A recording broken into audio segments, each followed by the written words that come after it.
que no puedan participar. Esto que están viendo acá, en realidad, es un repasito y unos esquemas que se lo hicimos con la idea de que en el Power les queden algunas imágenes como para repasar un poco cada uno de los reinos y sobre todo de las primeras imágenes que ustedes tenían que clasificar el tipo de organismo. ¿Alcanzaron a hacer el taller o no? ¿O no lo han podido leer, nada? ¿No? La verdad, yo sí voy a hacer el primer punto. El primero y los últimos, me parece, porque los... A ver, ¿cuál es? Los casos clínicos no alcancé a hacerlo y el cuadro tampoco. Bien, bueno, así nos focalizamos más en los que por ahí, si algunos ya los han hecho, los podemos repasar más rápido, por eso les pregunto si lo hicieron o no. No, yo la verdad que me quedé repasando las otras unidades y solamente las leí y el taller ni. Bueno, no se preocupen, igual la idea del taller es que todo lo que también esté entrando en forma de repaso les sirva también para este integrador, que se viene ahora, este práctico integrador que es de estas unidades, y la idea es que justamente nos sirva como una instancia de repaso más. Como les decía, esa imagen que tienen ahí les está ayudando a hacer un repasito del reino Animalia, que por ahí era como un poquito más complejo su clasificación, entonces por eso justamente lo tienen en esta imagen. Recuerden que este reino Animalia nosotros lo clasificamos en 3 subreinos, que es el reino Parazoa, Mesozoa y Eumetazoa. Sin embargo, la Facu nos pedía que hiciéramos un repaso justamente y nos metiéramos un poco en la clasificación de Eumetazoa.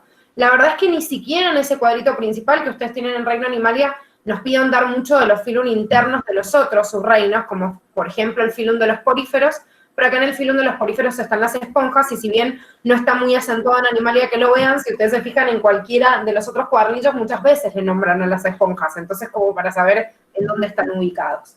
En Mesozoos hay unos gusanitos microscópicos que están formados por grupos de 20 a 40 células, entonces todos dentro de los grupos acuáticos, o sea, marinos, así que no son muy importantes, pero sí obviamente toda la clasificación se desata de Eumetazoa. Eumetazoa tenía una doble clasificación en simetría radial y simetría bilateral, ¿sí? De acuerdo a cómo lo parto y los ejes de simetría, en la cual en simetría radial solo se encontraron los nidarios, esponjas, pólipos y medusas. Esto también es importante porque tienen a la hidra, que es un ejemplo de pólipo en prácticamente todos los otros cuadernillos de biología humana, y estos de simetría bilateral, que eran triblásticos, a diferencia de los de simetría radial, que son diblásticos, y que se podían separar en acelomados, pseudocelomados y celomados, que de hecho, si recuerdan esta imagen del cuadernillo, les mostraba la comparación de estos nidarios diblásticos con estos grupos de organismos triblásticos sin celomas, como son los platelmintos, que acá tienen un dibujito de una planaria, ¿sí? Uno de los gusanos planos. Los nematodos, que son pseudocelomados, gusanos redondos. Y por último, los celomados, que ahí tenemos a todo el otro grupo anterior, y por eso justamente en este esquema tenemos a los celomados divididos a la vez en protostomados y deuterostomados, que eran aquellos que tenían una diferencia en el origen desde el primer orificio que se formaba en el desarrollo embrionario, que es el poro, daba origen a la boca o al ano en deuterostomados y protostomados. ¿Se acuerdan de esta clasificación? Sí. Bien, hacemos así como un repaso fugaz, y bueno, ya dentro de estos deuterostomados, recuerden que teníamos... ¿Cómo? Está buenísimo el mapa. Bueno, genial. Sí, igual ahora se los paso en el Power, así les queda también de resumen general. Recuerden esto en los vertebrados, si bien les pusimos las clases más significativas y esto es lo que tenían en el cuadrito, recuerden que igual es medio difícil esta clasificación de las aves, porque en realidad en la nomenclatura, realmente como clase, taxonómicamente hablando, no hay una sola clase de peces, sino que los peces se dividen en distintos grupos. De hecho, las 3 clases principales son los peces cartilaginosos, los peces óseos, los cartilaginosos. ¿Qué hará? No, estoy tratando de sacarle el sonido a la notificación de WhatsApp. Porque yo pensé que estabas hablando que se sentía el sonido. Bueno, y las aves no son realmente una clase, sino que parten de la clase reptilia, que en realidad se formaron a partir justamente de los reptiles. Bien, si bien podíamos hacer distintos mapas comparativos de los otros reinos, les puse un cuadrito acá para que recordaran que este cuadrito donde salían los principales patógenos para el hombre en las bacterias, que se continúa y tienen todos el listadito al final, de la misma forma que tienen este listado de los virus, tendríamos que tenerlo bastante en cuenta para hacer este primer punto, que en realidad les habla justamente de esto, ¿sí? Nada más se los puse a modo de resumen para que les quede justamente la idea principal de los principales patógenos, cómo los clasifico en Animalia y dentro de la diversidad que yo tengo en virus y en bacterias. Protista es como medio diverso porque hay una clasificación muy extensa, ¿sí? Pero también la tienen en un cuadrito en el cuadernillo. Así que vamos a ir viendo las imágenes y en base a esto, que vamos analizando en paralelo, vamos a poder, digamos, sacar algunas cosas de este cuadro o agregar otras. El primer dibujito que tenían en el punto 1 era este, que ven ahí. ¿A qué les suena? O sea, ¿qué sería este gusanito? ¿Qué es? Animal.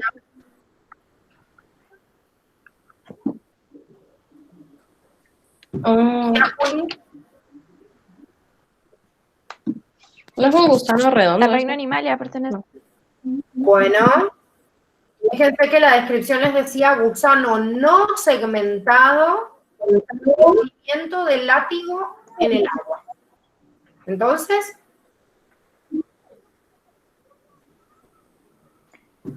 Pseudocelomado. bueno, y dentro de los pseudocelomados, ¿a quién teníamos? Nematodo. Nemátodes, ¿sí? Si ustedes se fijan en esta imagen puntual, la verdad que tienen una similitud exactamente con el dibujito que tienen en el cuadernillo que me está representando a Trichinella spiralis. Sin embargo, no necesariamente tiene que ser Trichinella spiralis porque la verdad es que la imagen no me da otra característica más como para yo deducir únicamente que es un nemátodo, ¿sí? Gusano redondo, ¿sí? No segmentado, que esa es la diferencia con un gusano plano que tenía segmentado el cuerpo en proglótides, entonces puedo decir que es un nemátodo, ¿sí? A eso se refiere esta primera imagen. Bien, vamos a esta segunda. En esta segunda imagen, si ustedes se fijan en la descripción, me decía sacos delimitados por membrana, ubicados debajo de la membrana plasmática, sin cilios ni flagelos. Si ustedes visualizan acá esto, que estamos viendo acá son los parásitos que me están nombrando. Las otras células que se ven alrededor, ¿a qué les suenan? ¿Qué serán? Todo esto que se ve acá. No son glóbulos algo. Glóbulos rojos. Bien, son glóbulos rojos, o sea que estamos viendo a un parásito en la sangre. Si ustedes se fijan de acuerdo a la descripción que les está dando, les está diciendo que tiene sacos delimitados por membrana. Dentro de los protistas que coinciden con este tamaño en realidad de lo que estamos viendo acá, encontrábamos un grupo de organismos que tenían sacos delimitados por membranas que estaban dentro del clado alveolata. Y dentro de alveolata, la facultad, si bien existen otros grupos, me presenta dos grupos característicos, los dinoflagelados y apicomplexa o esporozoos. Sin embargo, los dinoflagelados tienen flagelos. Y si ustedes se fijan en la descripción también misma, claro, sin cilios y sin flagelos. No sé si alguna dijo algo, es como que se me acoplan los sonidos. A mí me marca, cuando vos hablas, se me marca tu sonido en mi computadora. Entonces parece que estoy hablando, pero en realidad es tu voz. Ah, es mi misma voz que rebota. Eso quiere decir que hablo muy fuerte. No sé. O tenés el parlante muy elevado. No, es que no se pasa. A veces se acopla el micrófono con ese parlante. Bueno, cualquier cosa me levantan la mano o pegan un grito, si no, porque si no me voy a saltear si alguna tiene alguna duda. Bueno. Si se fijan entonces, de acuerdo a esa descripción que me dice sin cilios y sin flagelos, yo tendría que incluir a estos organismos en apicomplexa. Y dentro de apicomplexa ¿qué organismo nosotros vimos o qué grupo de organismos que pueden ser justamente patógenos? Y de hecho la descripción me dice alguna especie letal. Los que producían la malaria. Bien, ¿quiénes serán? No me sale el nombre.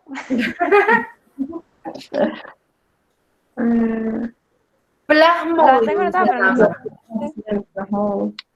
Plasmodium. Repetí, ¿Qué, Juli? No te escuché. no, que me lo repitieras, así lo notaba cómo se produce. Bien, O sea, cómo se Plasmodium. produce. Plasmodium es el género. Y existían 4 especies que nosotros vimos características, de las cuales estaban el Plasmodium malariae, que es el que se clasificó primero dentro de esta enfermedad, que es la malaria. Pero existe el ovale, ¿sí? ¿Cuál más, se acuerdan? El vivax. Bien, el vivax. ¿Y cuál más? El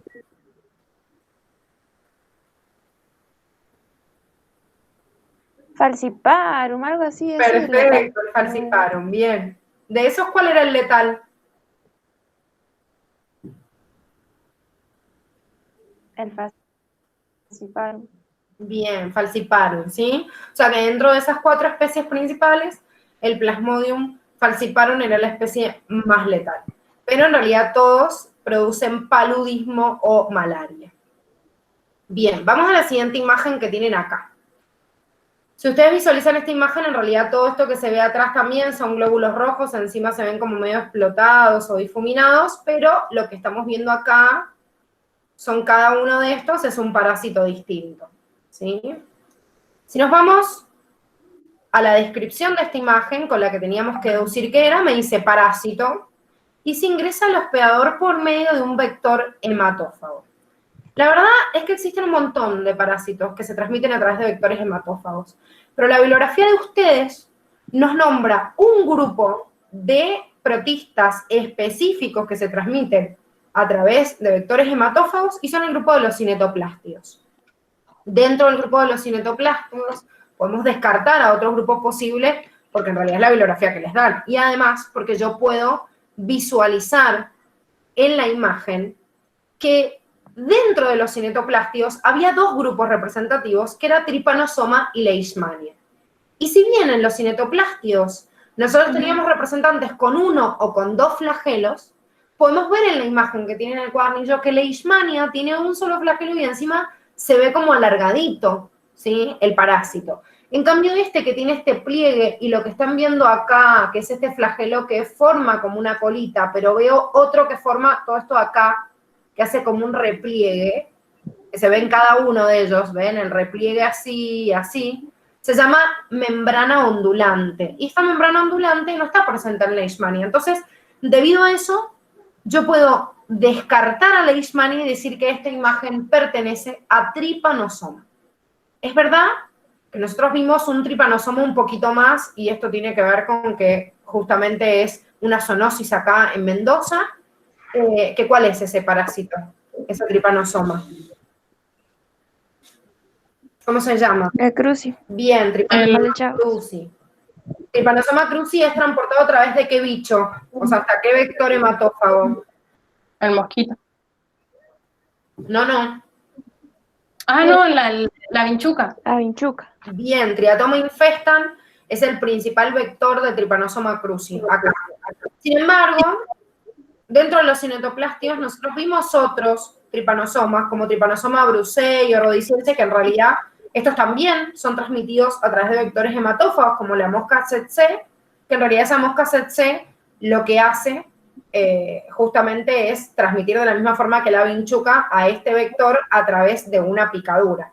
Y me da otra enfermedad, no la enfermedad de Chagas como sino una enfermedad que se llama enfermedad africana del sueño.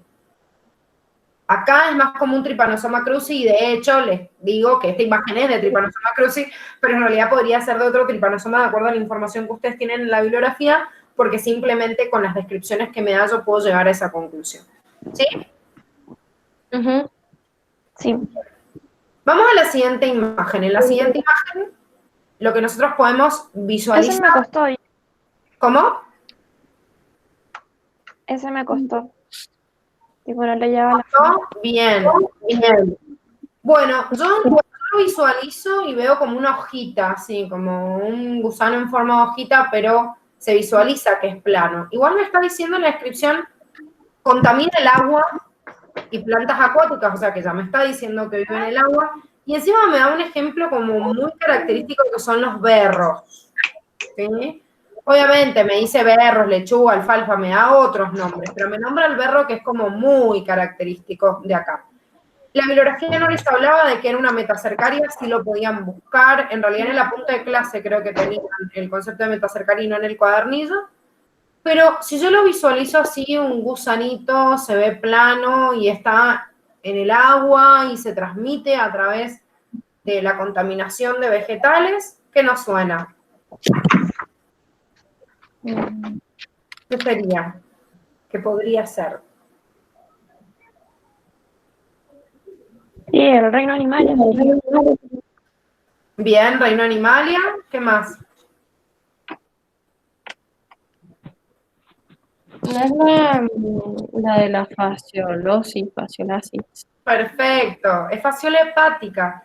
Esa imagen es de fasciola hepática. Porque fíjense que si bien hay gusanos planos de esta forma, como Schistosoma manzoni, el Schistosoma manzoni no se transmite a través de la contaminación de vegetales como el berro, sino que nosotros nos contagiamos porque se inserta la larva de forma subdérmica después de vivir, digamos, su primer estadio en el caracol. Que la fasciola hepática también tiene un estadio intermedio dentro del intestino del caracol, pero en realidad en nosotros ingresan los huevos a través de alimentarnos con vegetales contaminados. Una de las formas de distinguir dentro de estos gusanitos planos con esta forma, que en el cuadernillo tenían dos ejemplos, que era Schistosoma manzoni y fasciola hepática, era por el método que les mostraba ahí, que justamente me está diciendo a través de vegetales contaminados. ¿Qué iban a decir? No, nada. ¿Nada? Bueno, vamos a la otra imagen. Ese gusano tan hediondo que estamos viendo ahí, que me dice que es un gusano plano y que tiene dividido el cuerpo en progloties, las estamos viendo acá, se ve acá una proglotie, se ve otra proglotie, y se ve algo acá muy característico que es lo que se denomina escólex, que es la cabeza de este gusano, ¿sí? Si me dice gusano segmentado, ¿qué puede ser? Es de la clase de los sextos. Bueno, sexto.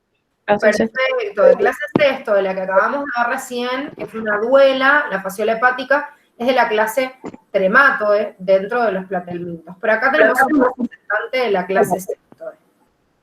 ¿Qué es dentro de la clase sextoe? ¿Qué organismo vimos? Con proglotia. A la tenia saginata. Bien, la tenia, ¿sí? Este caso sí es verdad, es una tenia saginata, pero podría ser tenia solium, tenia pisiforme, o sea, las tenias tienen el cuerpo segmentado así en proglotías y tienen este escólex en donde se ven ¿qué? ¿Qué tenía en el escólex, la tenia? Como ganchos. Bien. ¿Y qué más aparte de ganchos? Ventosas. Perfecto. Esto en los gusanitos anteriores que veíamos acá, en realidad si yo lo veo al revés a este gusano a esta altura, tiene una ventosa. En cambio, en las tenias, aparte de las ventosas, están los ganchos también. Entonces tienen como una doble estrategia de adherirse al hospedador. Bien, vamos a la siguiente imagen y me dice, presencia de nucleoide y causa neumonía. Si yo digo presencia de nucleoide, ¿a quién me voy a poder referir? ¿Quién tiene nucleoide?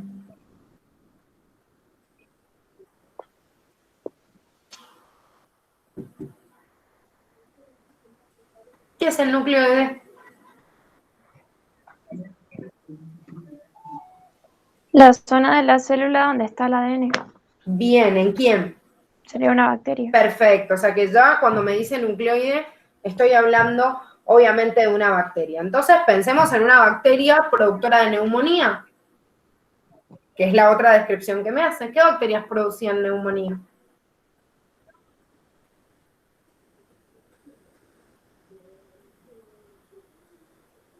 ¿No se acuerdan?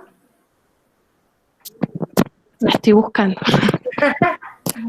Fíjense que estoy viendo una cadenita y en esta cadenita Es una cadenita de cocos. El microplasma. O tiene otra manera, pero no me ¿Cómo? sale el nombre. Ay, no, estaba filtrando. Micoplasma neumonía.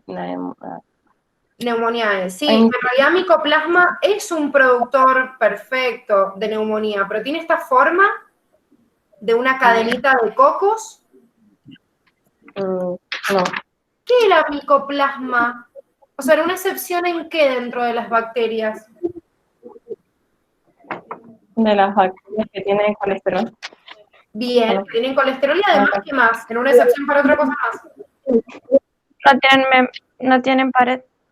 Bien, no tienen pared. Por eso es verdad que toman una forma redondeada, pero sin embargo, micoplasma, ahora vamos a ver una imagen más adelante, tiene también una prolongación en su citoplasma, no solo son redondeadas, sino que tienen como una extensión puntiaguda que le sirve para adherirse al huésped.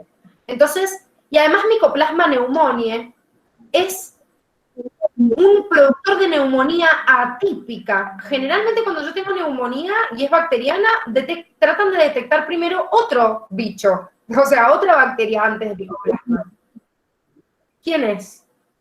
Que forma justamente una cadenita de pelotitas, como vemos acá. Que tiene... El Streptococcus. Bien, no te escuché bien, No, Juli. ¿no? Pero bien, es el Streptococcus pneumoniae. Streptococo es cadena de cocos. O sea, una cadenita de pelotitas como se ve ahí. Y de hecho es el más común. Por la imagen yo detecto que es Streptococcus pneumoniae y no Mycoplasma pneumoniae. Y además Streptococcus pneumoniae forma o representa un porcentaje de las neumonías típicas y no atípicas. Ojo, que también existen otros grupos de bacterias, como algunas neiserias que pueden producir, como el neumococo, ¿sí? Que pueden producir esta patología, lo que pasa es que se ven distintos, se ven como un diplococo y no como una cadena de cocos como esta. Entonces lo detecto en realidad por la imagen. Sepan también que obviamente hay productores de neumonía virales, pero los descarto en esta consigna porque me decía presencia de nucleoide, y ya con presencia de nucleoide yo digo, bueno, no, pará. Si estoy hablando de presencia de nucleoide, obviamente estoy hablando de una bacteria, ¿sí? Entonces, por eso decimos en esta imagen que estamos hablando de Streptococcus pneumoniae. Bien, si ven esta imagen que tienen ahí, y vemos la descripción que dice únicamente bacteria, primero que nada, ¿qué bacteria tiene esta forma que estamos viendo así? ¿Qué tipo de bacteria? Clasificaciones de la forma. ¿Cuál? Espiroqueta. Perfecto. Si bien hay una distinción en otros libros de microbiología entre espiroquetas y espirilos, esta descripción no lo hace la bibliografía con la cual ustedes rinden, entonces voy a considerar como que, ya sea que sea un tirabuzón o que tenga esta forma plegada o como en espiral, le voy a llamar espiroqueta o espirilo. Y de hecho la bibliografía de ustedes usa más la nomenclatura espiroqueta. Bien, ahora, si yo tengo en esta imagen una descripción de bacteria únicamente y me dice espiroqueta y no tengo otra cosa más que esto, no sé cuál de los dos es, pero en realidad el cuadernillo les nombra 2 espiroquetas únicamente. ¿Cuáles son? ¿Recuerdan?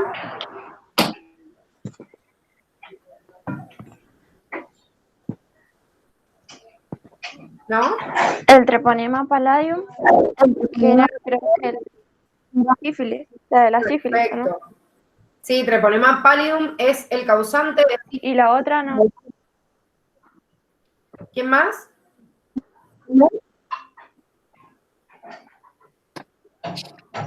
¿No se acuerdan? Tienen una imagen de esto, donde les salen algunos ejemplos en el cuadernillo y les nombra a otra espiroqueta que es Leptospira. Leptospira es causante de una patología que se llama leptospirosis, o también se le llama ictericia de Weil, que en realidad al hombre se contagia generalmente a través de las ratas que están infectadas, y en realidad, más allá de la ictericia, que es uno de los signos característicos, aparece fiebre, cefalea, malestar general. O sea, que es una patología generalmente que le dan los animales salvajes, pero bueno, también puede ser contagiado el hombre a través de la infección, a través de las ratas. Entonces, esta por contacto de las ratas y Treponema pallidum a través de un contacto sanguíneo o por fluidos corporales, porque por eso se considera la sífilis una infección de transmisión sexual. En cualquiera de los dos voy a encontrar una bacteria con esta forma. Así que no puedo en realidad distinguir, mirando esto, cuál de las dos espiroquetas es. Sí es verdad que esta imagen particularmente es de un Treponema pallidum, pero la verdad es que con la información que ustedes tenían, cualquiera de las dos que pusieran estaba bien, porque en realidad son los dos ejemplos de espiroqueta que tienen en el cuadernizo. Bien, esta imagen que tenemos acá me hace como descripción: producción de toxina unicelular, y me da una clave importantísima que me ayuda a definir lo que es el dinocarion. ¿Quiénes tienen dinocarion? ¿Y qué era el dinocarion?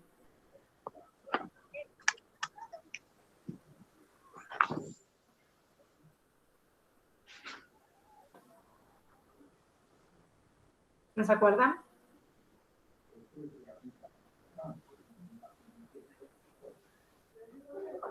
Se quedaron en silencio total.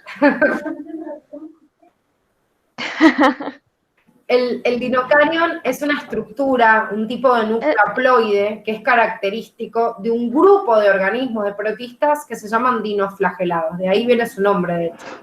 El dinocarion, que es un tipo específico de núcleo, es un núcleo que tenía los cromosomas condensados siempre en interfase. Es una célula que no tiene centríolos, no tiene uso mitótico, los cromosomas no tienen centrómeros, no tiene histonas en el ADN, y permanecen siempre unidos a la envoltura nuclear. Entonces este dinocarion es el que posibilita que este tipo de organismo haga un proceso de división celular que se llama dinomitosis.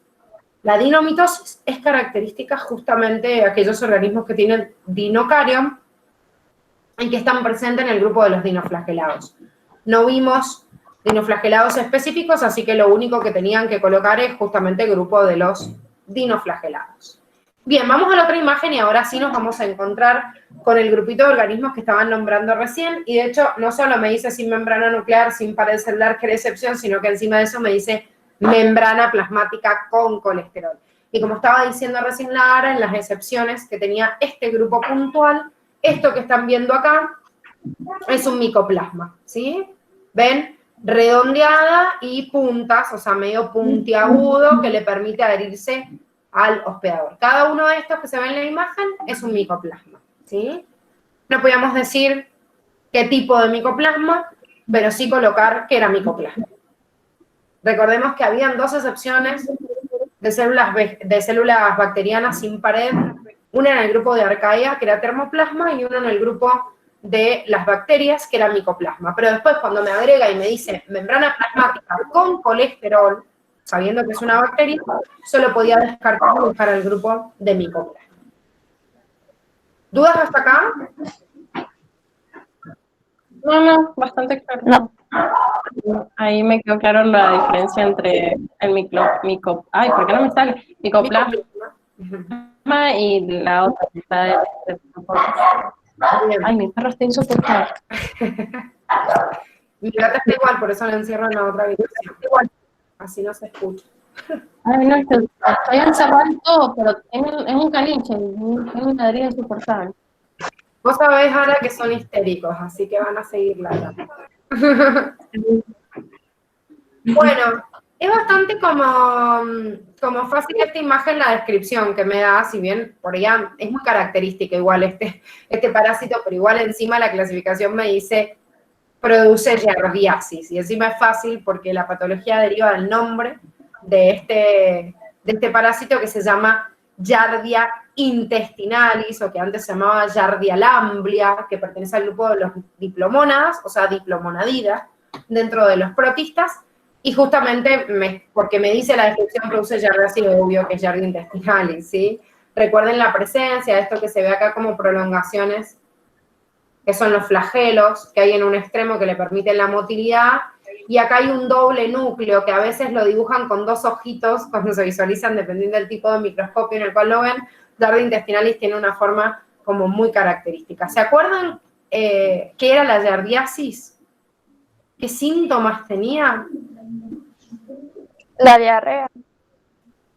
Perfecto, hay una diarrea abundante, pero no sanguinolenta como un tipo de disentería. Y esto me ayuda a descartar entre algunas patologías intestinales entre esto y otros patógenos. En realidad yo puedo tener una diarrea por una infección viral, por una infección bacteriana, por una infección parasitaria de un protista, de un animal también. Entonces, bueno, tenemos que obviamente ir descartando por los síntomas, pero la giardiasis es una diarrea profusa y por ahí obviamente hay presencia de estos parásitos obviamente en la materia fecal.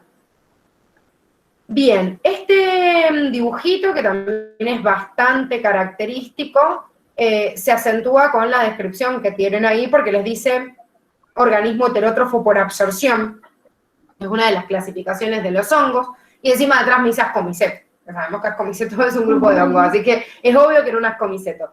Bien, a continuación de eso me dice productor de antibióticos. ¿Qué ascomiceto vimos que servía para producir antibióticos?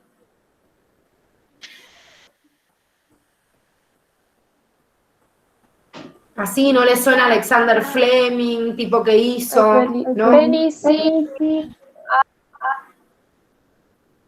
Penicillum, bien, Penicillum notatum. Penicillum notatum es el productor de antibióticos. Sí, estos nombres que siguen usándose en latín y a veces uno dice, ¿por qué nos quedamos tan en un retroceso y nadie usa el latín? En la nomenclatura científica seguimos usando estos nombres re complicados, pero bueno, es una forma en la cual han encontrado la comunidad científica de homogeneizar las cosas y bueno, dale, seguimos llamándole a todos con el nombre latino si esté en un laboratorio de Japón, de Estados Unidos o de Argentina. Entonces, bueno, de alguna manera homogeneiza el nombre científico de un organismo. Pero es una mierda cuando lo tienen que pronunciar y cuando están en microbiología de la facultad lo sufren, porque para colmo ahora aprenden a leer algunos, pero en microbiología no solo tengo que aprender a leerlos, sino a escribirlos.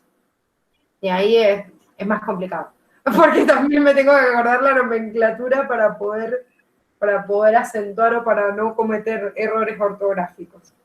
Bueno, no les decía en realidad únicamente Penicillum notatum, pero sí sepan que es Penicillum, la imagen coincidía con la imagen de Penicillum que tiene en el cuadernillo, igual dentro de este grupo aparecen productores de antibióticos. Si bien accidentalmente Fleming descubre la penicilina a través de Penicillum notatum, sepan que hoy la mayoría de los hongos y de las propias bacterias, de ahí se extraen las sustancias necesarias para fabricar todos los antibióticos que conocemos. Obviamente después de la extracción de esta sustancia natural, lógicamente después se hace una producción artificial y sintética de esa sustancia, pero originalmente sale obviamente de algún organismo vivo y los antibióticos se descubrieron en los hongos y muchos antibióticos después derivaron de estos hongos. Bien, ahora tienen una imagen acá en donde se ve un bicho peludo bastante feo y una descripción sin envoltura nuclear, o sea, ya me está diciendo que no es una célula eucariota. Me dice bacilo, que es una clasificación de las bacterias, y me dice encima componente de la flora intestinal. Sin embargo, después me dice algunas cepas patógenas. Y acá nos vamos a detener un poquito porque cuando me dice componente de la flora intestinal, y esto no lo vimos en Reino, sino que lo vimos ya en las unidades en la unidad de digestivo. ¿Se acuerdan cuáles eran las poblaciones de bacterias más comunes de la flora intestinal? La Escherichia coli y la otra. La otra no me acuerdo el nombre, pero era algo con L. Bien, era algo con L. Así como tipo una publicidad que se hacía de Actimel o de algunos lácteos tienen que ver con esto, a ver si les suena. No. Dale, que vas. Lactobacillus. Perfecto, lactobacillus. Bien, lactobacillus y Escherichia coli son ambos bacilos. El tema es que los que viven en nuestra flora intestinal generalmente tienen una forma de diplobacilos. O sea, hay distintos tipos de Escherichia coli y el diplobacilo, o sea, los dos bacilos uno al lado del otro, sin fimbrias y flagelos, como se ve esta imagen, estos pelitos que ustedes están viendo ahí son fimbrias, y esto que ven acá son flagelos, ¿sí? Escherichia coli que habita en el intestino generalmente no tiene esto, y Lactobacillus tampoco. Sin embargo, me hice algunas cepas patógenas. Y en realidad, lo que ustedes están viendo acá es una imagen de un tipo de Escherichia coli patógena, y en el cuadernillo también se los aclara con presencia de fimbrias y con presencia de flagelos, que es un tipo, una variedad de Escherichia coli que se llama Escherichia coli enterotoxigénica. La Escherichia coli enterotoxigénica solo es patógena, no es como la Escherichia coli común, no habita normalmente en el intestino, sino que solo está presente cuando hay una patología, y me da, de hecho, un cuadro de diarrea sanguinolenta, o sea, con mucosidad y con pus, que se denomina disentería. Así como hay parásitos dentro del grupo de los protistas que producen disentería, como la disentería amebiana, que era producida por entamoeba histolítica, existe un grupo también de, digamos, de disenterías a nivel del intestino que se llaman disenterías bacilares. Y estas disenterías bacilares son producidas por algunas bacterias en forma de bacilos patógenas, como son Escherichia coli enterotoxigénica o Shigella, por ejemplo, que también estaría dentro de este grupo. No sé si dijiste algo, Juli. No. Bien. ¿Quedó claro esta? Sí. Sí. Bueno, esta imagen que tienen a continuación, en realidad no tiene muchos detalles, es una imagen bastante artificial, fíjense el tamaño que se ve este glóbulo rojo, el tamaño, es como bastante desproporcionado, era representativo, pero me dice retrovirus. ¿Qué ejemplo de retrovirus nosotros vimos? Puntual.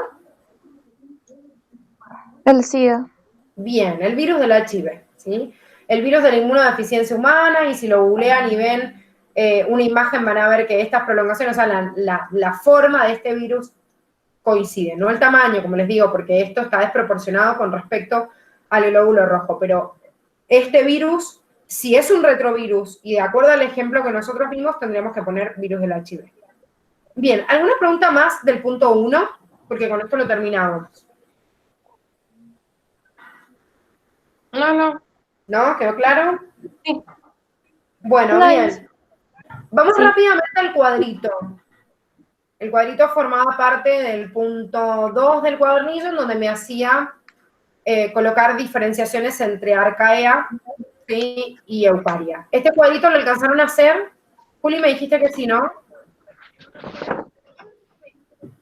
¿O no? No, ese no. ¿A este no? Bueno, esto tienen que... Lo vamos a ver rápido porque no hay nada que pensar ni que debatir. O sea, básicamente tenían que hacer un repaso de las características básicas del dominio arcaea y bacteria. Sepamos que la pared celular es una forma de distinción entre un dominio y el otro, ya que la presencia de sustancias distintas, como son los peptidoglucanos en arcaea y los peptidoglucanos en bacteria, son una de las diferencias importantes en su pared, y además de esto, en la excepción había un grupo que los nombrábamos recién, termoplasma en arcaea, micoplasma en bacteria, que no tienen presencia de pared. Con respecto a la membrana celular, si bien el dominio bacteria tiene esta doble capa de lípidos o fosfolípidos muy parecidos a la doble capa de fosfolípidos que tienen las células eucariotas, la unión de estos fosfolípidos era del tipo éster, que era una diferencia importante en la capa de lípidos, que encima podía ser simple o doble, pero que tenía enlaces tipo éter en el caso de arcaea, ¿sí? Ambos sin presencia de colesterol, otra vez la excepción de esto, micoplasma, ¿sí?, que no tiene presencia de colesterol. Las otras en realidad, micoplasma tiene colesterol, lo otro es que no tienen colesterol a la excepción, digamos, de los grupos de bacterias que no tienen, a diferencia de eucariotas. Después, los ribosomas, si bien ambos son 70S, hay una diferencia importante, que era una prueba que se hace a nivel laboratorio de la toxina diftérica, y la presencia de esta toxina diftérica representaba una sensibilidad en el dominio bacteria que no lo tiene arcaea, o por lo menos es una sensibilidad variable, ¿sí? Entonces, era un punto de distinción entre ambos. Cuando les decía flagelo, fimbrias y pili, no tenemos ninguna aclaración importante en Arcaea, pero sí había presencia de algunas de estas estructuras, que el cuadernillo puntualmente les nombra las fimbrias que sirven para adherirse al hospedador en el caso del dominio bacteria. Entonces, sí debemos conocer las bacterias que tienen fimbrias, como eran Neisseria gonorrhoeae, productor de la gonorrea, Escherichia coli enterotoxigénica, que acabamos de ver la imagen, y Streptococcus pyogenes, que produce algunos tipos de gangrena. Ahora, con respecto a la clasificación, vamos a tener en cuenta el cuadrito general que tienen en el cuadernillo.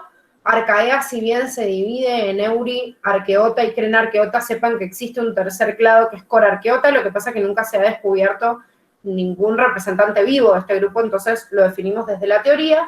Y en el dominio bacteria aparecen un montón de clasificaciones, de acuerdo a la bibliografía. De hecho, el mismo cuadernillo les dice, o sea, en el libro de Curtis, les dice que existen 12 linajes principales y después les nombra 9. O sea, no es que no existen los otros 12 que le nombró, sino que tomó como representante a esos 9, ¿sí? Pero existen más incluso. Y es más, estos, los Deinococcus, las bacterias verdes del azufre, los termotobales, tienen que saberse nada más lo que sale en el cuadrito y no otros ejemplos puntuales, porque no son patógenos para el hombre, entonces no interesan tanto desde la medicina. Ojo con las cianobacterias, que si bien tampoco son, digamos, productores de patologías, sí las venimos nombrando desde la unidad 1 por lo importante que son, porque son principales productores en los ecosistemas acuáticos. Entonces, sí es importante que sepan de ellos en base a esto. Bien, acá hay un error, acá copié mal el cuadro, así que ignoren esto, que tendría que tener una corrida. Esto va así. Esto va acá, pero bueno, no importa, se los voy diciendo oralmente porque está como corrido uno el cuadrito. Con respecto al hábitat, que no figura acá en el cuadrito, recuerden que tanto Arcaea como bacteria existen en mucha amplitud de ambientes, sin embargo, Arcaea se caracteriza por vivir en condiciones extremas. O sea, son extremófilas. A diferencia de bacteria, que bacteria está distribuida prácticamente en todos los ecosistemas acuáticos, terrestres, algunos son patógenos, otros de vida libre, etcétera, etcétera. Tenemos un montón. Sí sepan que analizamos muy poquita cantidad de ejemplos de dominio Arcaea, y porque justamente dominio Arcaea vive en condiciones extremas. Nosotros no. Entonces, la verdad que la mayoría de las veces no nos encontramos con Arcaea cerca de nosotros. Por eso, todas las bacterias patógenas y de vida libre que nosotros encontramos todo el tiempo alrededor del dominio bacteria. Bien, ahora, esporulación. La esporulación era la capacidad de formar una espora. Y esta espora o endoespora es una estructura de resistencia en bacterias. No se me confundan con las esporas que forman los hongos, que son estructuras de reproducción y no de resistencia como en las bacterias. Otra vez la bibliografía les nombra algunos importantes productores de endoesporas, que son todo el grupo de los Clostridium y todo el grupo de los Bacillus.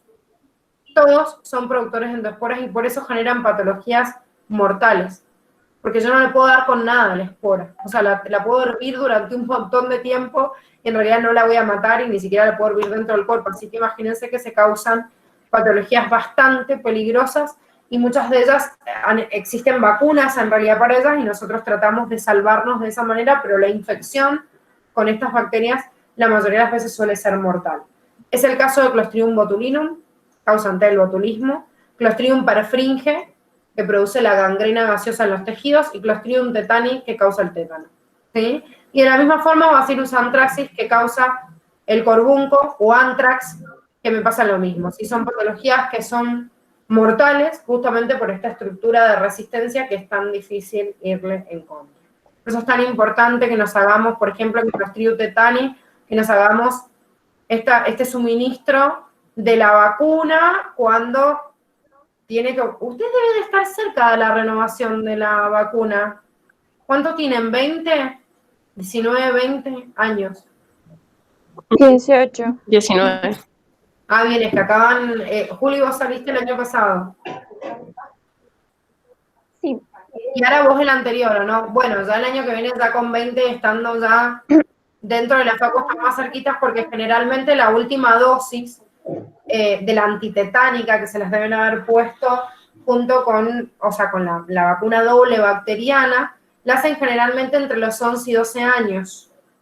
Quinto, sexto, antes lo hacían en el séptimo, ahora lo han adelantado, por eso les digo. Eso quiere decir que a los 10 años ya no hay un carnet de vacunación, ya la escuela no vienen a vacunarnos en la escuela, ni nos lleva la mamá al vacunatorio central, o sea, no tenemos que acordar nosotros. La vacuna antitetánica se tiene que poner un suministro cada 10 años y se tienen que acordar ustedes de por vida. Así que ojo, porque entre los 20, 21 años tienen que fijar en el carnet, pero ya ustedes tienen que ser conscientes de que les toca una renovación y tienen que ir a ponérsela solita. Ahora me voy a buscar después de que termine. Y porque, como les digo, lo han cambiado de acuerdo al plan de vacunación. Y yo me acuerdo, por ejemplo, cuando yo era chica, lo ponían en el último año de la primaria, o sea, a los 12 años. Eso quiere decir que te lo tenías que repetir a los 22. Pero después, cuando se inventaron esto de la Ley Federal de Educación, y en realidad corrieron, séptimo lo hicieron en otra escuela y por ahí terminaban en la primaria en sexto, adelantaron la vacuna en año y la verdad que yo después en mi hijo vi que se la pusieron en quinto, entonces como que cada vez la adelantaron más, así que debe rondar los 10 o 11 años. Eso quiere decir que ya están cerca de la próxima renovación. De todas maneras, si hay un corte, Bien, algún componente punzocortante y en realidad infectado, no solo algo que esté oxidado, sino cualquier elemento sucio en donde uno se puede haber cortado con algo, puede ser un elemento metálico sucio, sino cualquier componente que tenga contacto con la tierra, porque Clostridium tetani es muy fan de la tierra, porque se alimenta del hierro también que tiene esa tierra.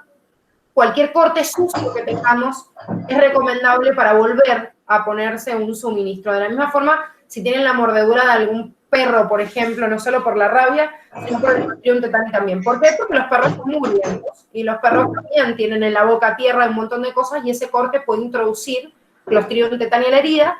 Entonces, es recomendable hacerse un refuerzo de la vacuna, si hay algún evento así. Y si no, si no hay contacto con la bacteria en sí, por las dudas, se hace un refuerzo igual cada 10 años. Para mantener la cantidad de anticuerpos en sangre que me sirvan para la exposición con esa bacteria para generar los anticuerpos suficientes. Bueno, reproducción. La reproducción de ambos es fisión binaria, ya sabemos que es la reproducción de cualquier tipo de bacteria. Y en la transcripción y traducción habían algunos datos importantes para hacer distinción entre uno y otro, que era la ARN polimerasa, que existen 2 ARN polimerasas en arcaeas, en cambio en bacteria una sola, y había una diferencia también del primer aminoácido que en arcaea coincidía con el dominio de eucaria, que era la metionina, y en las bacterias era la formilmetionina, que es una modificación de ese aminoácido. ¿Sí? ¿Dudas en este punto? sí. ¿Sí? ¿Qué duda? ¿O si no hay dudas? No, no hay duda. Sí, no hay duda.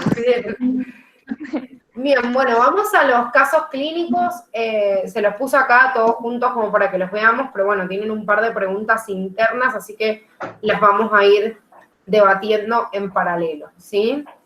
En realidad eran bastante diversas las respuestas porque depende de qué les estuvieran preguntando, pero me parece que estos casos clínicos son una de las preguntas más ricas porque uno puede sacar como un montón de conclusiones.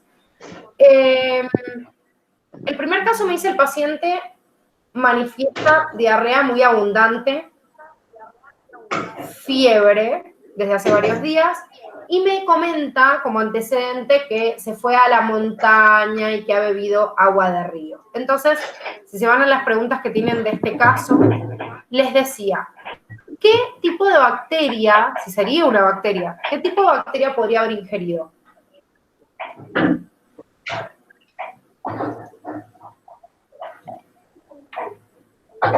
¿Qué bacteria es la más común de producción de diarrea abundante?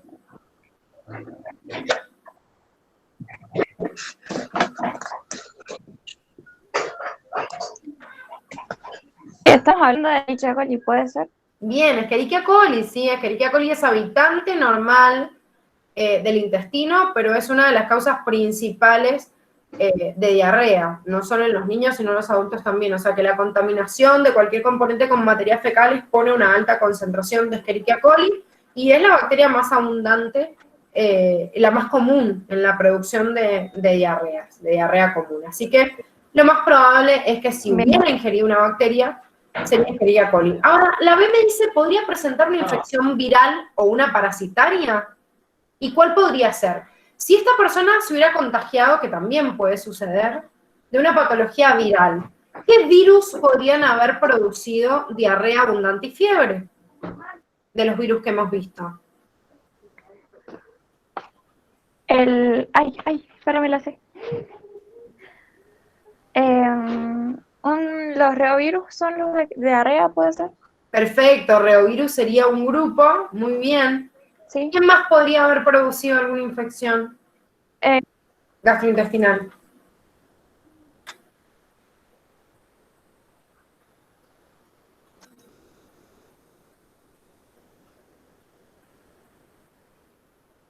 ¿No?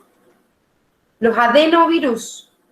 Los adenovirus también son productores de infecciones intestinales. Reovirus y adenovirus. ¿Y si hubiera sido un parásito? ¿Qué parásito estábamos viendo recién que producía diarrea abundante? La yarda. Perfecto, la Giardia. Giardia intestinalis o Giardia lamblia.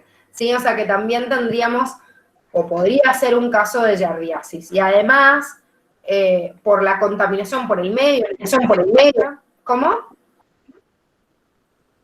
No.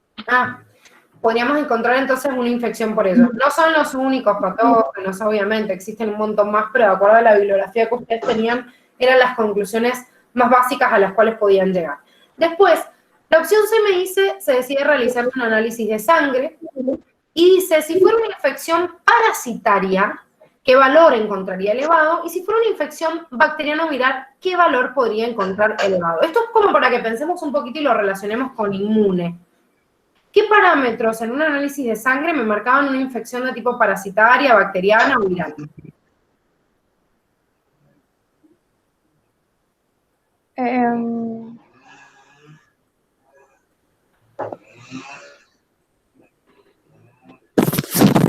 Los glóbulos blancos, la cantidad de glóbulos blancos. Si hay una infección, cualquiera sea, se ha activado la respuesta inmunitaria, así que obviamente en la fase aguda, ojo, tengo un aumento grande de los neutrófilos, y después cuando se empieza a producir la respuesta inmune adaptativa hay un aumento de los linfocitos, sobre todo de los linfocitos B, que son justamente los que secretan anticuerpos. Pero ¿qué otros valores yo podría resaltar de diferencia entre una infección bacteriana, viral o parasitaria? ¿Qué glóbulo blanco, por ejemplo, ha aumentado cuando hay un parásito?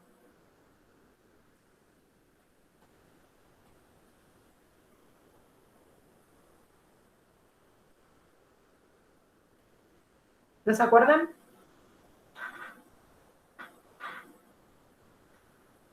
¿No eran los basófilos? No.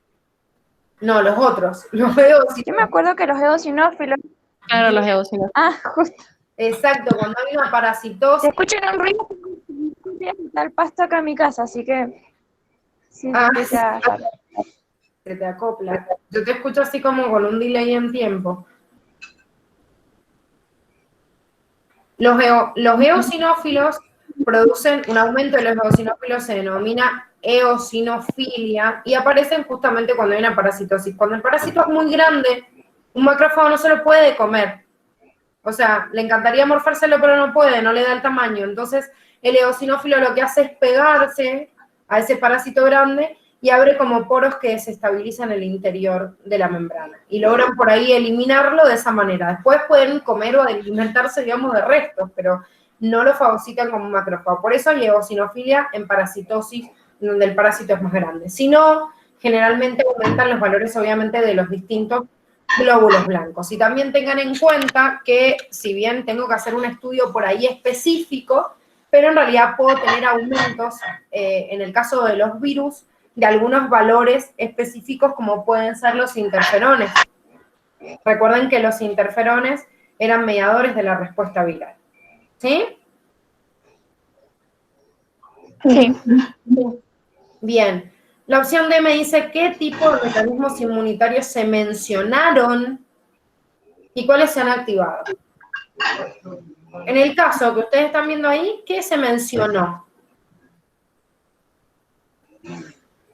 En este caso, yo lo leo. ¿Qué dice?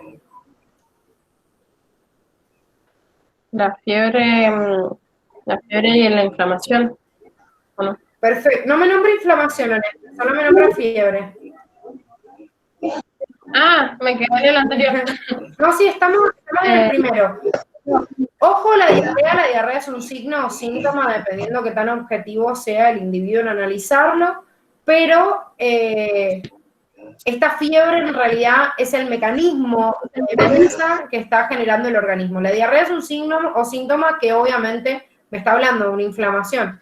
Pero yo lo que decía ahora, la inflamación no me la nombra, pero me da a entender que la diarrea también es producto de la inflamación de la mucosa intestinal. Sin embargo, no me la nombra. Ahora, es obvio que debe haber como respuesta, que no me la está nombrando, pero me dice qué respuesta se activó, se debe haber activado la respuesta obviamente inflamatoria, además de eso la respuesta adaptativa, en donde los linfocitos comienzan obviamente a secretar sus anticuerpos y a dar una respuesta al agente patógeno específico para erradicarlo. Entonces, obviamente la inmunidad, recuerden que tanto la innata como la adaptativa se activan en el mismo momento, lo que pasa es que la innata demora mucho menos en tiempo en ver sus resultados, como la fiebre, que la respuesta adaptativa, pero en realidad esto depende si la exposición al patógeno es primaria o secundaria, porque sabemos que si es secundaria, la respuesta secundaria justamente es tan elevada en cantidad que en tiempo se reduce la exposición de ese agente patógeno,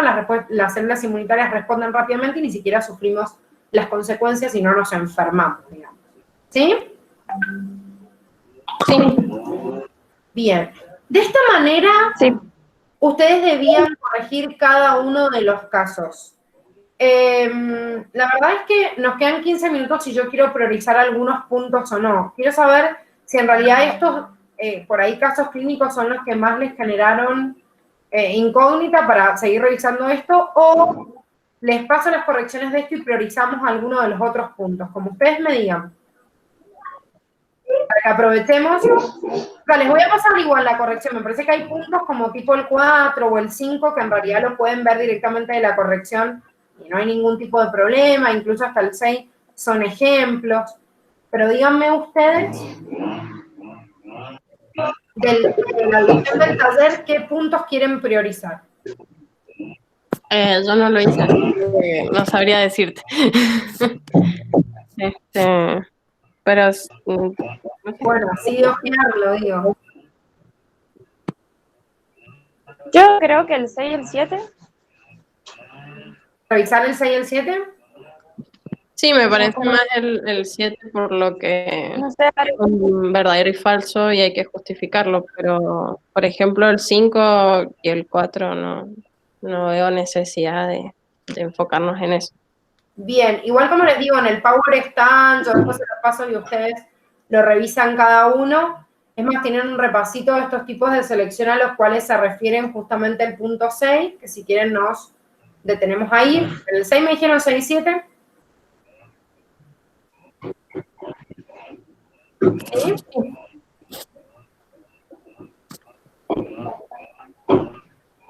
Ay, no las escucho.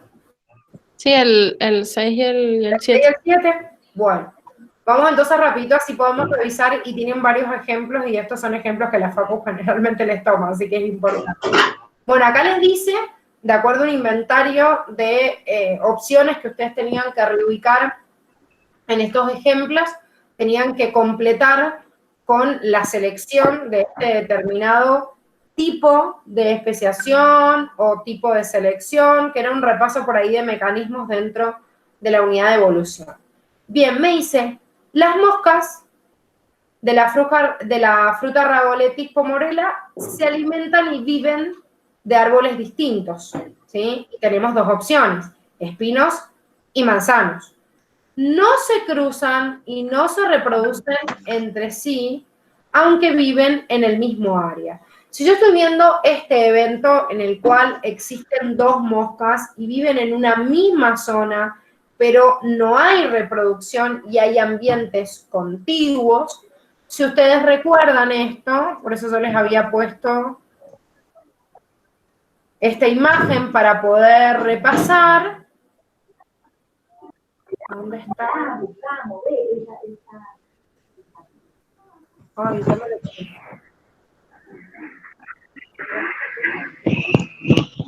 acá, perdón, me lo pasé de largo. Si ustedes se fijan en este esquemita que les resumía las tres formas, ¿sí?, en el cual se separaba uno u otro, la forma en la cual una misma especie termina separándose en otro, pero en el mismo lugar, solo con el tiempo, es la especiación que llamamos especiación de tipo simpátrica.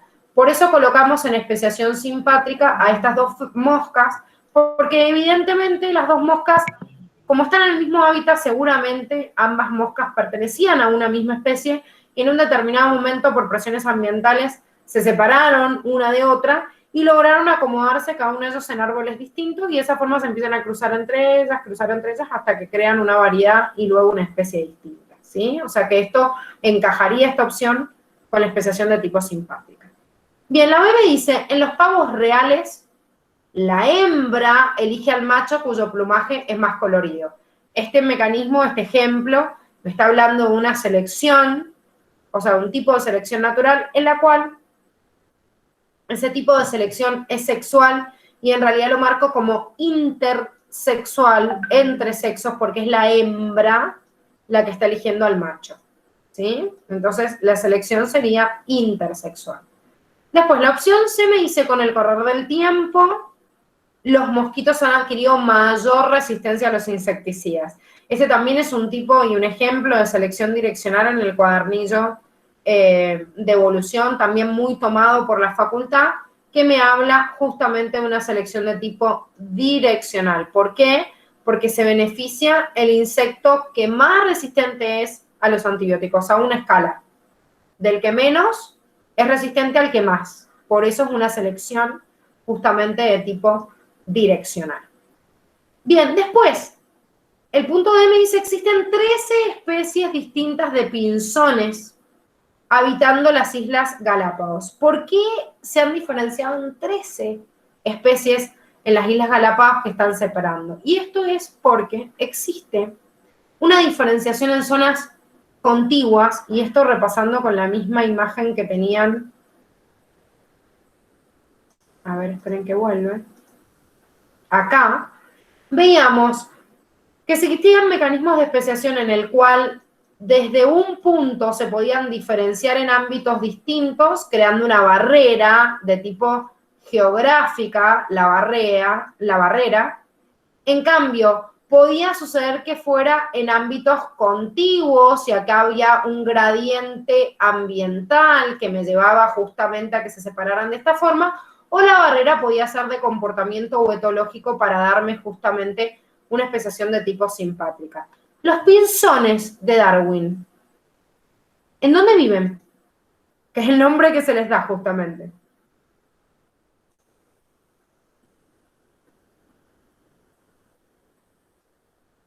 ¿Dónde están las 3 especies de los pinzones?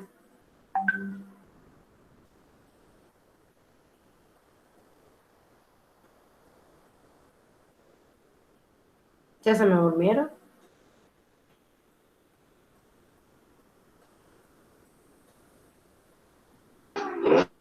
¿Me escuchas, Gise? Ahora sí. Ah, bien. En las Islas Galápagos, ¿puede ser? Perfecto, las Islas Galápagos.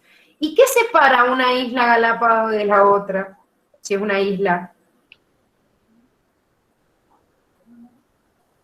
Agua. Agua, sí, el océano. O sea que, ¿qué tipo de barrera es? ¿Es una barrera geográfica, ambiental o etológica? Geográfica. No. Geográfica, y una gran barrera geográfica, o sea, toca atravesar todo el océano. Justamente por eso, los pinzones de Darwin, y el ejemplo de estos pinzones de Darwin sería un tipo, acá acá estamos de especiación alopátrica. ¿Sí? Sí.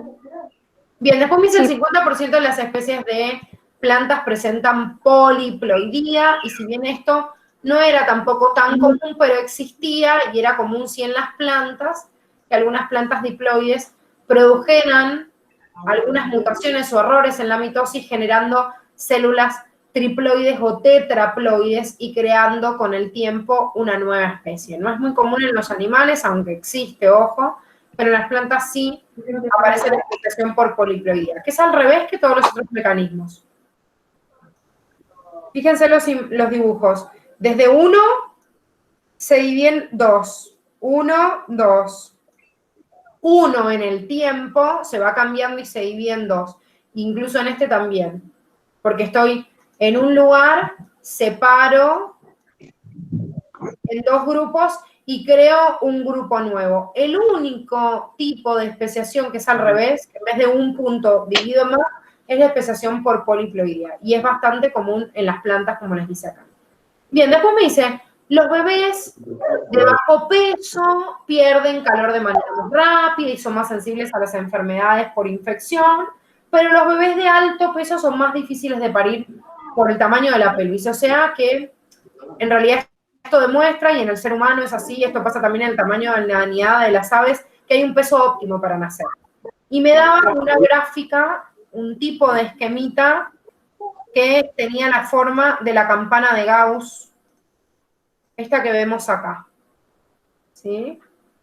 No se beneficia ni un extremo, el bebé chiquitito, ni el bebé grande, sino que la mayoría, son bebés de tamaño o de peso intermedio. Entonces, este tipo de ejemplo es un ejemplo de selección normalizadora. Bien, vamos a los ejemplos que seguían. Acá me nombraba otro caso que también tiene en el cuadernillo de Darwin cuando hablaba de especies de aves que se alimentaban en realidad de distintos tipos de semillas de acuerdo al tamaño del pico. Entonces me decía que aparentemente, de acuerdo al tamaño de los picos, había algunos individuos de estas aves que tenían picos grandes y se alimentaban de semillas grandes, y otras que tenían picos pequeños y se alimentaban de semillas pequeñas. Pero decía que los picos de tamaño medio tenían dificultad en realidad para alimentarse de la semilla grande y de la semilla pequeña también. ¿Pero por qué? Porque la semilla pequeña le costaba manejarla, porque si el tamaño era mediano no tenía un pico adaptado al tamaño de la semilla, pero también en realidad las grandes porque no la podían captar. Entonces, al fin y al cabo, como el de tamaño mediano no tenía cómo alimentarse, se va creando un agujero entre medio en esa gráfica, que va a ser característica una gráfica de este tipo, en el cual el tener la semilla, o sea, el tamaño de la semilla pequeña o el tener la semilla grande, está favorecida sobre el tamaño del pico mediano. Por eso, esta selección que tenemos acá de tipo disruptiva sería el ejemplo que estábamos viendo acá del tamaño de las semillas. Después, los gorriones, nos dice, presentan un tamaño más pequeño en las partes más cálidas y mayor en la parte más fría. Esto quiere decir que se van adaptando a un lugar determinado. Y por más de que me está nombrando dos extremos y es una trampa, en realidad, en cada una de ellas, la adaptación a la zona en la cual viven es más chico o es más pequeño en una zona más cálida y va aumentando, hace que de acuerdo a la temperatura se genere un tipo de selección normalizadora o equilibradora que compensa el hábitat con respecto al tamaño del gorrión.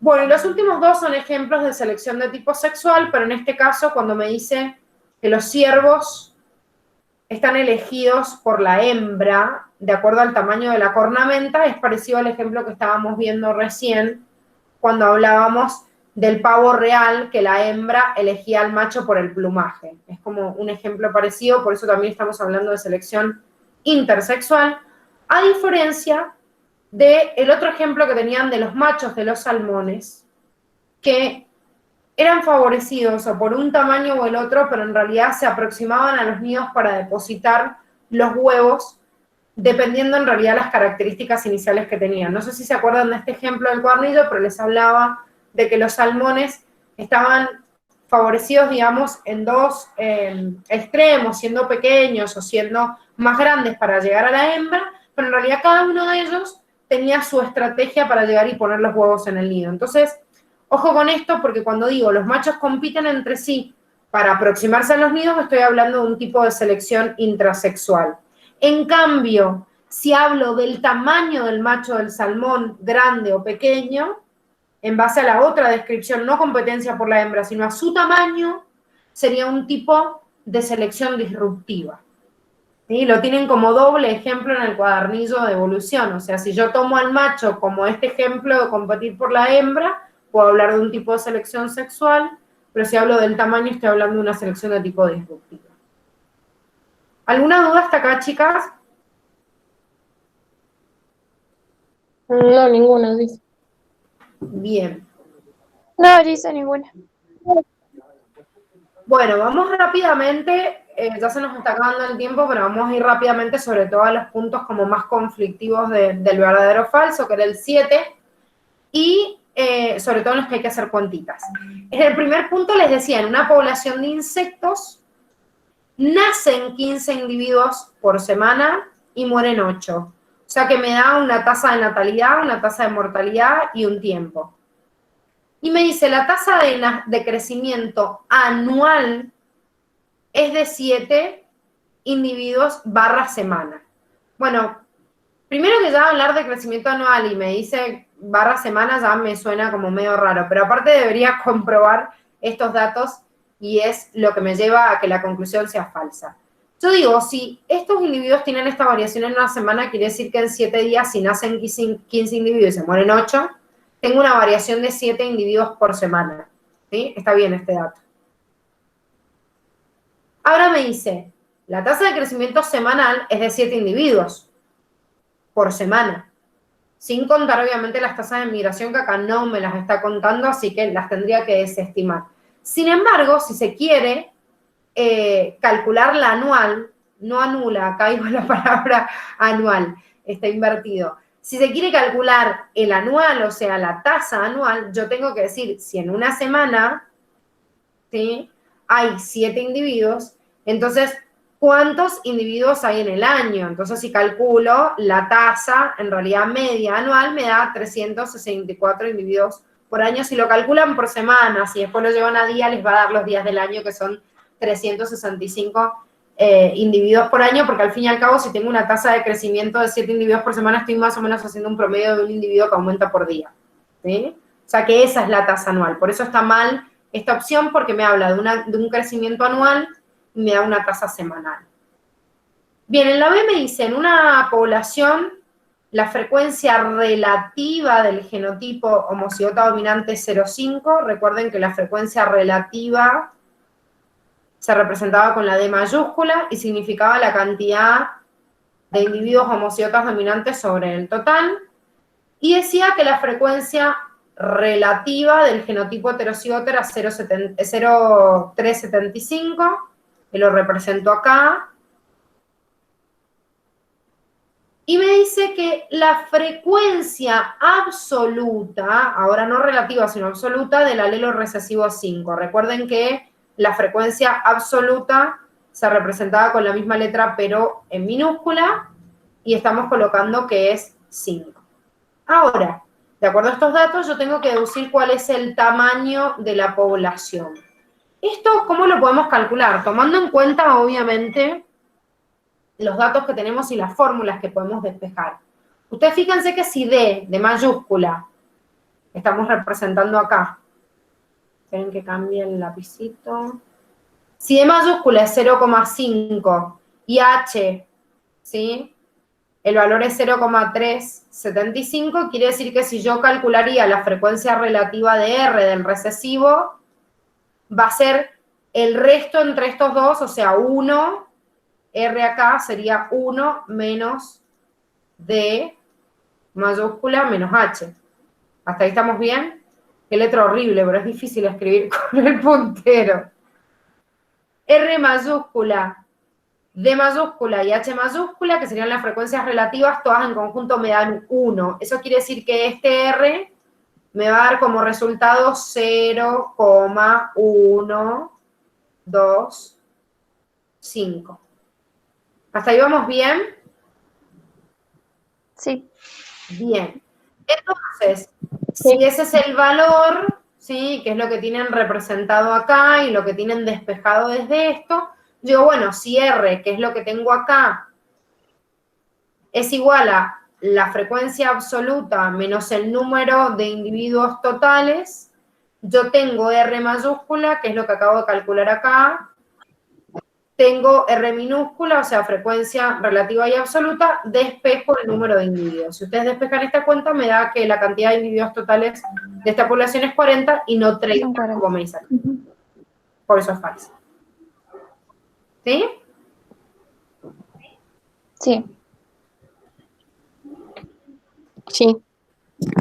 Bueno, chicas, ya estamos con el tiempo y no me quiero pasar, igual pueden consultar todas las dudas que queden pendientes. Yo les voy a pasar el power ahora de cada una de estas. En realidad la mayoría eran falsas, creo que hay una sola verdadera y que tienen que comprobar por un cuadrito en la última, pero la mayoría de las opciones son falsas. Pero lo que he hecho es justificarles cada una de ellas y me gustaría que ahora sí, antes del integrador 2, que creo que lo tienen agendado para este sábado, ¿no?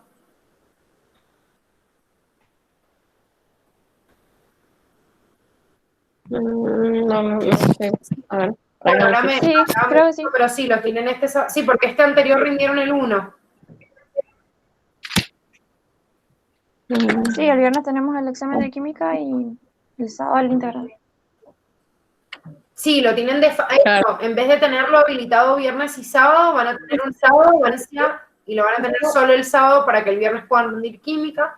No importa, el examen de química es un examen de unidades, el último, así que obviamente pónganle todas las pilas. Este lo pueden hacer como un práctico, porque justamente por eso lo hemos puesto como práctico integral, por eso es importante que hagan las preguntas así, se les van grabando y que hagan la corrección de este taller en paralelo y vayan viendo justamente las dudas. Es muy importante en cada una de estas instancias que nosotros ahora estamos pasando, que ustedes aprovechen en realidad cada una de las oportunidades que se dan a través de un taller, a través de un práctico, de lo que sea. Y ahí se les genera esta frustración de decir, ay, no tengo el tiempo de hacer, qué sé yo, 40 preguntas del práctico integrador. Entonces, listo, lo bloquean y chau. Pero en realidad, si uno se pone pequeñas metas y decir, bueno, che, voy a ojear el taller, o sea, me llega, bueno, le pego una leída y ya hay algunas cosas que quedan resonando. Bueno, ahora, genial, porque participaron del taller y ya hay algunas respuestas que ya quedaron en ustedes. Uno dice, bueno, le pego una leída a lo que queda, bueno, pero por mientras estudio química, todo eso que ustedes le van dedicando a ratitos. Parece como que uno no está generando la instancia completa, y aunque no genere esa instancia completa, no quiere decir que no sirve, ¿sí? Todo lo contrario, estamos haciendo una sumatoria de todos estos pequeños esfuerzos para llegar al conocimiento total. Así que váyanle invirtiendo a poquito, sé que se vienen muchas instancias juntas. De hecho, después de que rindan esto, fíjense que también el examen de la semana de desarrollo embrionario y fecundación y reproductor, que es lo que terminamos de ver, también lo tienen desfasado un lunes, que no habían rendido hasta ahora los lunes, van a tenerlo un feriado y lo hemos distribuido para que puedan dedicarle de ratitos a cada una de las 3 materias, ¿sí? Con la idea de esto, de que cada una de estas instancias que estamos proponiendo se aprenda algo nuevo. Bueno, cuéntenme, ¿les gustó el taller?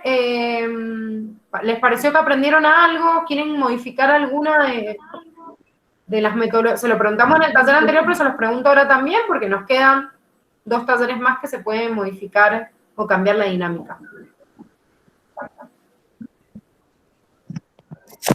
No, para mí está bien, me sirvió un montón y eso que solamente leí por encima las unidades, no me puse a verlas bien. Así que no, sí, está bueno, me gustó. Bueno, me alegro. ¿Juli? Sí, me encanta. Soy re fan de estos talleres. Son instancias que nos acercan un poquito más. Miren, hemos armado todos los talleres con una cantidad de puntos que es excesivo para el tiempo de corrección. O sea, sepan que nunca vamos a llegar a controlarlos todos. ¿Por qué les pusimos un taller largo. Primero, no tenemos más de este tiempo para poder corregirlo. O sea, la realidad es que no tenemos más de 1 hora y media para hacer el debate. Y si ustedes en realidad hacen el taller previamente y dicen, mira, revisemos, dice este, que son los más difíciles, nos focalizamos ahí, los otros nos pasamos la corrección. Pero ¿por qué hemos hecho un taller largo? Para tratar de poner un punto representativo de cada unidad y que a ustedes les sirva para repasar. Porque la verdad es que no a todos les cuestan las mismas unidades. Y quizás a alguno le sirvió más hacer el punto 7 y otro el 3 y otro el 1 o como sea. Entonces, la idea obviamente es que ustedes sigan trabajando esto y puedan hacer las consultas. Yo ahora les voy a pasar el Power a las 2. Ustedes fíjense porque están las correcciones y si después se sientan y tienen alguna duda después de esto, no es que hoy terminó y uno dice, hoy cerró la instancia de taller de corrección, el taller número 2. No, o sea, surge una nueva duda y obviamente de ahora en adelante lo pueden preguntar cuando quieran porque estamos en una etapa en donde estamos terminando de ver las últimas unidades, pero estamos en una etapa de repaso. Las etapas de repaso son para que cualquier día se les ocurra la pregunta que sea, la hagan, porque por eso estamos repasando. ¿Sí? Sí. Bueno, queridas, entonces, si todavía no les llegó la corrección mía del práctico 1, del integrador 1, porque me falta corregir algunos, termino hoy a la tarde y se los envío. Recuerden que mañana tenemos corrección de eso y les envío ahora el taller a cada una para que ustedes después puedan revisar. ¿Sí? Buenísimo. Nos vemos entonces mañana a levantarse temprano. No me dejen colgada que siempre los jueves se quedan dormidas. Voy a hacer el intento. Pónganse alarmas para no quedarse dormidos. Dale. Bueno. Mañana vamos a ver la corrección del primer práctico, ¿no? Del primer práctico integrador. Sí, ahora me fijo y les paso un mensajito total en la planificación, pero creo que tenemos la corrección mañana de eso y después continuamos con las unidades. Dale. Pues. Perfecto. Bueno, chicas. Dale. Nos vemos entonces mañana. Chau, chau. Chao.